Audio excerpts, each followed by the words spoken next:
palette with Back to Basics Mom here. So today I have a fun card for you. I am making a card with this 80's girl stamp from Kindred Stamps. She's kind of a rainbow character that was popular at that point in time, and I thought she was super fun, and she made me think of somebody special in my life, so I couldn't wait to make a card for a special occasion, so I ended up making a just because card, and was really excited to get right on it. So I stamped the image on some Nina Classic Crest Solar White, 80 pound.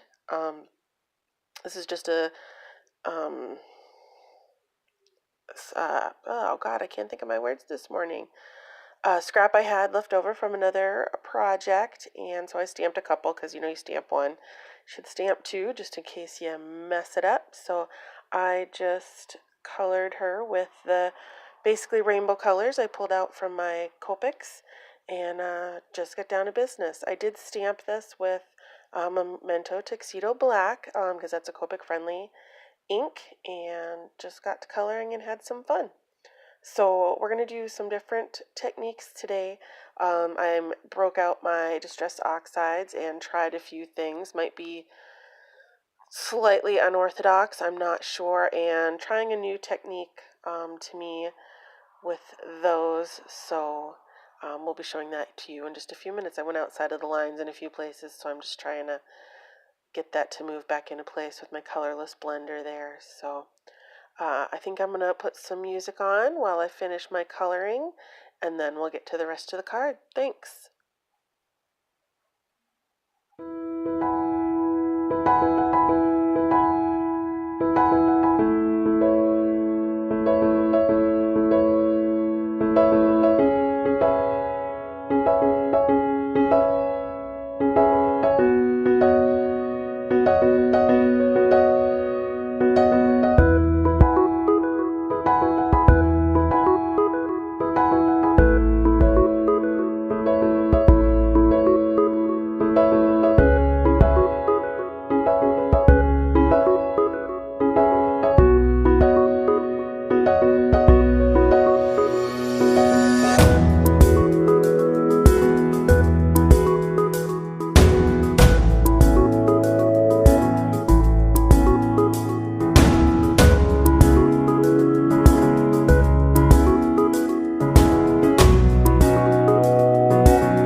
Alright, so to finish off this girl, after I fussy cut, I'm just going to go around the edges with a black marker. This is just I think this is one of my Artist Loft's water-based marker pens. You want to, if you've colored with Copics, you want to use a water-based marker to do this, otherwise it'll blend in with your Copic coloring. But this just gives it a cleaner edge, that way you don't see that little bit of white here and there every so often. So just wanted to clean her up a little bit, and then down on the part of her dress and her boots where it's supposed to be white, I did have a little bit of bleeding with my markers because it was such a small area to color. So I'm just using my white gel pen just to kind of cover that up and make that pop just a little bit more. So this is a really nice gel pen. I've had a lot of arguments with gel pens over time, but this one I do enjoy and like. But if you let them set, they don't work as well after a while, but that one's been pretty good. So now I have some, it's not really a glossy cardstock. It has a little bit of a it's like super duper smooth and just a teeny bit of a shine to it. It's really nice for doing some techniques, and I thought it would work really good, and I had tried it out and I really liked it, using it with these distress oxides. It doesn't take water super well, so if you're going to do something with a lot of water, I don't recommend it, but I'm not going to use a whole lot here. So the first time I made this card, I did this a little bit different, and I actually like doing it this way just a little bit better for you. Didn't have quite so much paint, and I like the look of it a little bit better. And I forgot I wanted to use some tape to kind of help create my line between the sky and the grass. So I just took some painter's tape, and you saw me just kind of tear it there to get kind of a rough edge, because I'm gonna, instead of using two different pieces of paper, I just decided to utilize just this one piece and make it go a little bit further. It's probably a little bit different than you normally would see it done, but I don't know, it worked out for me. And this project also kind of evolved over time. This is the second time I'm making this card, and the first time I made it, I was just kind of trying to make do, and I liked how it worked out, so I just went with it. So this is the Distress Oxide inks, and they're a little bit chalkier. Mine are quite juicy because they're brand new, and I just, as you saw, sponged it on, and I'm just misting just a tiny bit of water just to make it smooth out, and so I can kind of get that, I want a little bit of that streaky look. I don't want the dotty look like you normally get with distress inks or the oxides. I wanted a little bit more of a streaky look. So that's what I was doing there. And then dry it up. This card is super, super sensitive to being wet. The first time I did this, one of the reasons I had to cut it apart, as I'm going to do a little bit later, is because when I did this part, it completely destroyed the cardstock even when it was dry. So I had to cut it apart, like you'll see me do in a little while here. But then I'm just going to take the other side of the tape, and I forgot what I was doing for a minute here. Sorry about my head in the picture there.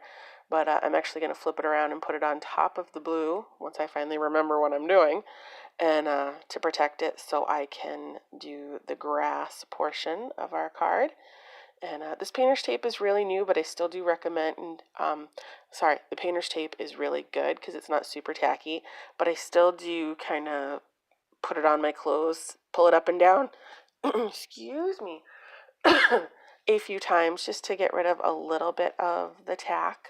And now with the green, I'm going to basically do the same thing to get a grass look, although I'm going to go up and down to get a little bit more of a vertical look to this card, especially after I kind of get a little bit of a coating there.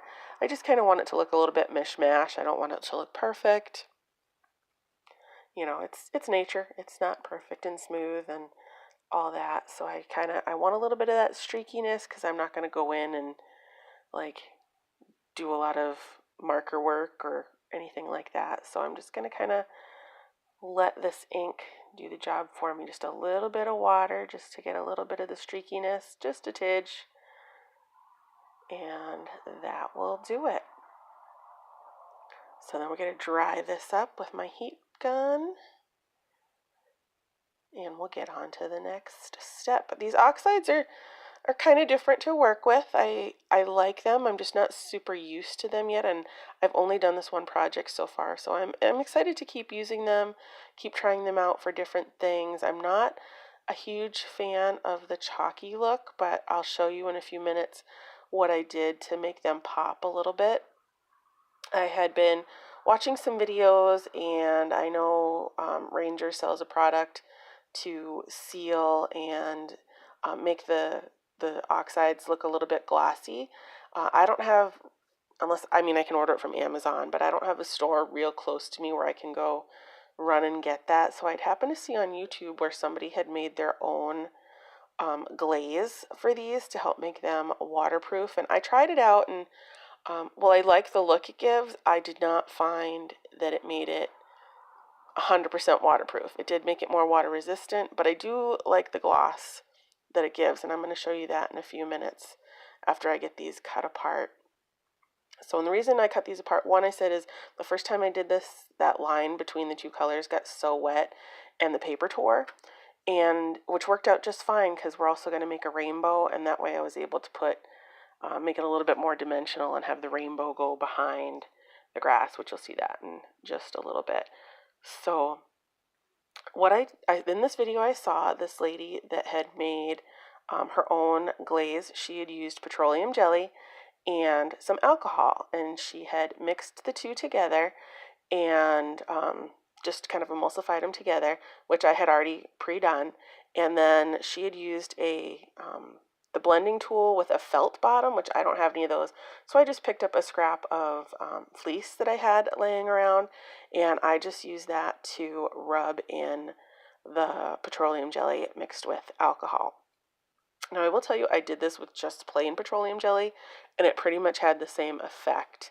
But you just rub it in gently. The paint does not move around because it's not water, and no paint will come up or move or anything just using this.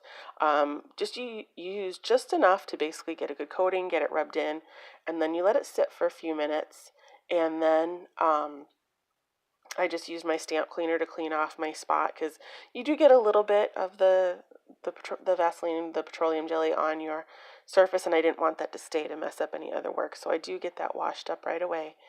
And then you just take a clean cloth, which I just had some like t-shirt material from cutting up some old t-shirts around, and then you just take it and you just burnish that um, the petroleum jelly in once it's sat for a little bit, because you know it soaks in. It doesn't come out goopy or gross or slimy at all. It comes out with a really nice finish to it, and it's really nice. So it gives it a little bit more of a gloss, so it's not quite so dull, and I really like the look of it. So yeah. All right, for our next part here, I'm going to make the rainbow, and I decided to use my Nina cardstock, the 80-pound Solar White Classic Crest, because I'm going to use the regular Distress inks, and they blend really, really nicely on the Nina, so I decided to go with that. So I just have the mini cubes for the Distress inks, which work just perfectly for me, and I'm going to use my little homemade daubers, which are just pieces of pipe and cosmetic sponges with just pieces of PVC pipe that I cut to like 1.5 inch, and I have used cosmetic sponges in those, and those work just fine. I don't use them a ton, but when they come in handy, they are very nice. So got to be really careful with some of these colors. Some of these are really juicy, so that's why you'll see some of them I will dab on my mat just to kind of get it to smooth out a little bit. And so I'm just trying to make a small rainbow, just trying to get these to, I want it to look pretty sketchy. It's not going to be super perfect. And so I'm just kind of having fun with it and trying to get it to look like a rainbow. We will spray a little bit of water on this to get it to blend just a tiny bit, but not a whole lot.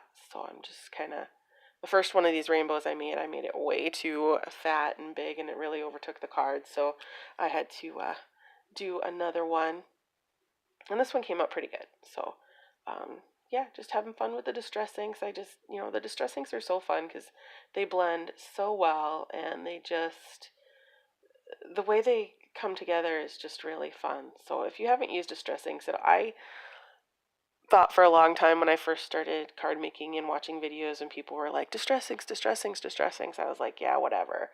And then I got some and I used them, and they are just really wonderful. I love doing backgrounds, little things like this with them, using the blending tool, which does take a little bit of practice, but they're just fun. And I find for me, these mini cubes were just, if I could have only gotten them in the full size, I don't know if I ever would have gotten them, but because they came in these mini cubes and you could get the re-inkers, for me that was just perfect because I don't use them a ton, and I don't um, do a ton of things with them. So these mini cubes for me are just perfect.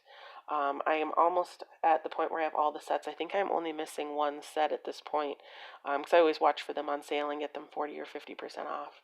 So when with these inks, you want to make sure you clean up your surface really, really well because they just blend and flow and whatnot. So I just sprayed a little tiny bit of ink on, sprayed a little tiny bit of water on, let it set for a few minutes just to let the colors blend and move, and then I'm drying it up with my heat tool just to move the process along.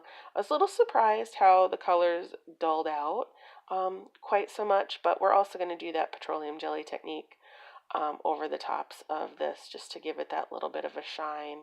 So I also am going to just try and get the colors to blend a little bit more.